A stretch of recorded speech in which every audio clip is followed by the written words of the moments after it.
And she said it like 20 times until it finally clicked in my head that this was not my inner dialogue. This was a communication with some sort of super intelligent spirit, or spirit from the afterlife, or whatever you want to call it.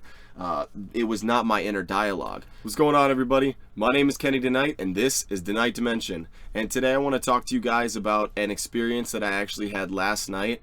I took chocolate truffle, which was 1.6 grams of mushrooms, and it was by far one of the most unexpected things happened during this experience, because 1.6 grams of mushrooms is not an extreme dose. I mean, even on 2.5 grams or 3 grams, you might have a difficulty getting real vivid hallucinations, or contact with entities, or spiritual beings, or whatever that is. I mean, if you guys understand what I'm talking about, if you've experienced something similar.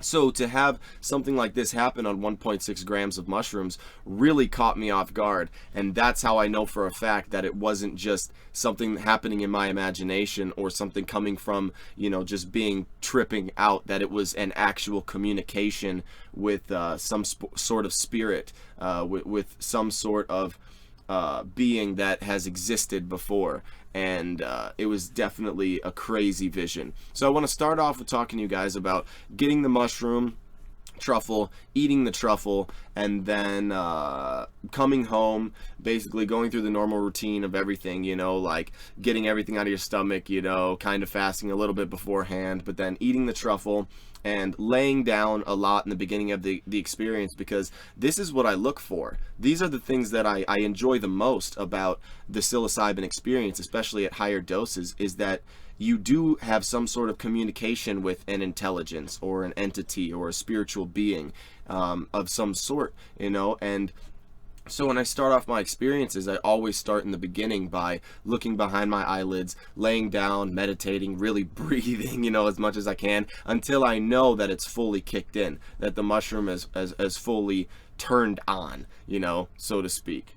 So after I know that the mushroom is sort of completely turned on, I'll get up out of the bed, come out of the covers, and I was just laying down and having freakish, kind of chaotic voices, going left and right, and I realized it was just me playing in my head, similar to the things that I do with salvia, where I'll chew salvia, and which actually, this experience made me realize what all of my testing with salvia, all my experiences with salvia has done for me, is that it actually has allowed me to know what is my inner dialogue, to know what is me, so that the moment that there's some sort of occurrence where there is an outside entity or spirit that I'm communicating with, I'll know right away. And that's what was happening, is that I was going through my inner dialogues, I was going through my routines of, this is my voice, I'm controlling this voice, and then out of nowhere, it was like, no you ain't, ho.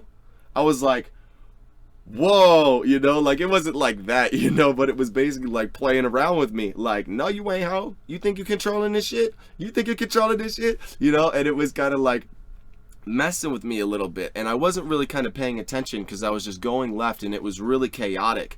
And that happened for about 15-20 minutes of no meaning, no actual meaning, you know what I mean? It was just these visions, no meaning in them, though. It was just, it would come and go, I'd kind of live in it, and then it would go away, it'd come and go, I'd kind of live in it, and then it would go away. Like, I'd become intrigued by what I was thinking. But then when this vision hit of this lady, which you guys can tell, I did come into communication with some sort of spirit. She was a shaman, maybe a couple thousand, maybe 1,000 years old or something like that. Like, she was lived long time by the way that she was speaking, and I don't know if she was having other people come, because she was in like a store environment when this vision started, and there was other people, Americans, it seemed like, coming in, maybe through dimensions. I can't really explain this. This stuff sounds so bizarre and so weird, but if you stick with me, like, that she was like this storekeeper, and that people around the world on Earth, human bodies, that we were all entering into this store and sort of like communicating with her at the same time, everybody who was on a similar dose, or who was meditating or whatever around the world, because she was talking to them like they were Americans, you know, and they were like asking her a bunch of questions, and they wanted all the answers, and they thought they were all knowing beings and stuff like that. And she got really aggravated at that, and she was like, you guys think you know everything. You Americans think you have it all figured out, but my language is older than your people.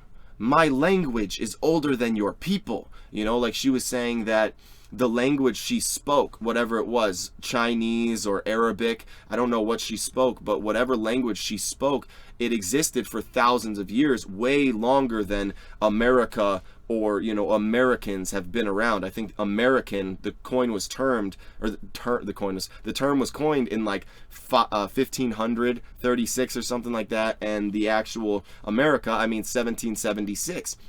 But some languages have been around for thousands of years, you know, way longer than English too. So they were disrespecting her in some way, and she was just telling them that, which is really interesting because I've been looking into language a lot and thinking that if I learned a new language, like an older language like ancient Hebrew or Arabic or something like that, that maybe you could learn more about reality and learn more about the English language and dialect and all of that stuff. So get into that in a later video, but the way that she was talking to these people was that, you know, she was an old spirit, and she was trying to inform them, like, you guys have no clue. Like, you think that you control the planet, yet you've only been here, Americans, you know, 500 years. So that was super intense, and I saw like that whole vision play out, and it really only was like 60 seconds. But after that, those people left, and it was just me, you know, and I wasn't saying anything. I was just sort of there, and I was just sort of there, you know, kind of like trying to connect with her and trying to see the vision and trying to really analyze whether this was my brain or whether this was like a real communication. And she approached me as I was speechless there, and she asked me, what are you doing? She asked me that, what am I doing? And I said, I'm serving God. And she said, angrily, almost, she was angered by me saying that, and she said, no, we do not serve God. God serves us. We worship God. This is a place of worship. And I don't know if she was talking about the spirit land or earth itself or all of the universe, that all of the universe is this infinite creation of God, and that is what we worship. You know, we do not serve God. And she said this like 20 times. She was just like, we do not serve God. God serves us. We worship God. This is a place of worship, you know? And she said it like 20 times until it finally clicked in my head that this was not my inner dialogue. This was a communication with some sort of super intelligent spirit or spirit from the afterlife or whatever you want to call it. It was not my inner dialogue. So she said that 20 times, and I came back to, and it made me realize that my heart is beating without my effort. I'm breathing without trying, and I'm alive, and I really don't know why. Life is in service. Thank you. And it was silence after that. It was almost like all the visions and everything I got instantly came to a stop. And it was just, it left me with that vision. And I looked over to my girlfriend and I was like, you are never going to believe what just happened to me. You know, you are never going to believe what just happened to me. And it was incredible. It was absolutely incredible. And I wanted to try to connect back with it. You know, when I was younger, I would be obsessed with those types of visions or communications, and I would feel less than when I couldn't reconnect with them. You know what I mean? Like, that was like my thing. Like, if that spirit left, it was like, no, I failed, you know. But in reality, it was only that 60-second time span of the whole trip that you just had to pay attention for. You had to be ready for when the spirit was ready to send you the message. You know, it wasn't on my terms, and I was just waiting for it.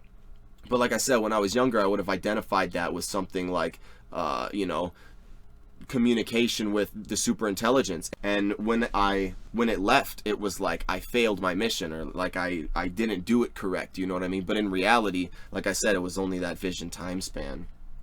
And after that happened, I mean, like yesterday, it was the 4th of July, you know, in America. I know you guys might be somewhere else, but it was the 4th of July in America. So we have a houseboat on the property. I ended up going out on the houseboat, watching all of the fireworks, you know, all of these amazing fireworks and everything like that while I'm still on mushrooms. And it didn't even come close. Like, all of the fireworks, everything going off, all of that energy, it didn't come close. Not even a fraction of what I felt from that vision, that 60-second blimp vision.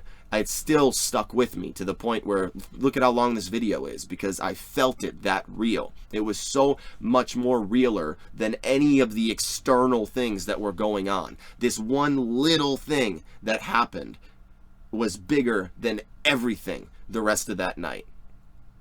And I just wanted to share that with you guys. So I appreciate all you guys for watching the video. If you stuck this long, I do have a one-time donation thing on PayPal. I deleted my Patreon because I really don't like Patreon that much. But if you guys want to support the channel, help me out, there's a PayPal donation thing. Anything helps. You don't have to though. Watching the videos enough. I appreciate you guys so much.